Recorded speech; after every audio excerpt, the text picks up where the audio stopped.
आधुनिक इतिहास लेखन पद्धतीची 4 वैशिष्ट्ये कोणती? हा 10वीच्या बोर्ड परीक्षेसाठी वारंवार प्रश्न विचारला जातो. आज आपण त्या प्रश्नाचे उत्तर पूर्णपणे समजून घेणार आहोत. इतिहासातील उपलब्ध पुराव्यांचे संशोधनाच्या दृष्टिकोनातून विश्लेषण करून भूतकाळात घडून गेलेल्या घटनांची मांडणी करण्याच्या पद्धतीला इतिहास लेखन असे म्हणतात. म्हणजे हिस्ट्री फक्त कथा नाही, तर पुरावे तपासून विचार करून तो लिहिला जातो. ही झाली या उत्तराची प्रस्तावना. आता आपण उत्तराच्या मुख्य गाभ्याकडे येऊया. मुख्य गाभा कोणता? तर इतिहास लेखन पद्धतीची 4 वैशिष्ट्ये कोणती? मुद्दा क्रमांक 1, आधुनिक इतिहास लेखन पद्धती ही शास्त्रशुद्ध असून तिची सुरुवात प्रश्नांची योग्य मांडणी करण्यापासून होते. म्हणजे हिस्ट्री लिहायला योग्य प्रश्न विचारावे लागतात. अंदाजाने काही लिहिलं जात नाही.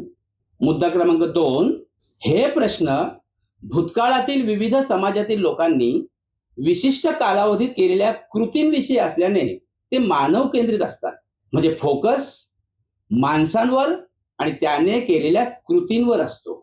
मुद्दा क्रमांक 3, या कृतींचा संबंध देवदेवतांच्या कथा आणि दैवी घटना यांच्याशी जोडण्याचा प्रयत्न या इतिहासामध्ये कधीच केला जात नाही. म्हणजे मायथॉलॉजी आणि हिस्ट्री वेगळं ठेवतात. फक्त फॅक्ट्सवर भर असतो.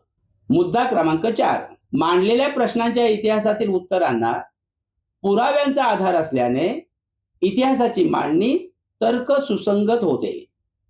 म्हणजे जे काही लिहिलं जातं त्यामागे प्रूफ असतो, त्यामुळे ते लॉजिकल असतं. मुद्दा क्रमांक 5, इतिहासातील मानवाच्या वाटचालीचा वेध घेण्यासाठी भूतकाळात मानवाने केलेल्या कृतींचा आधार घेतला जातो.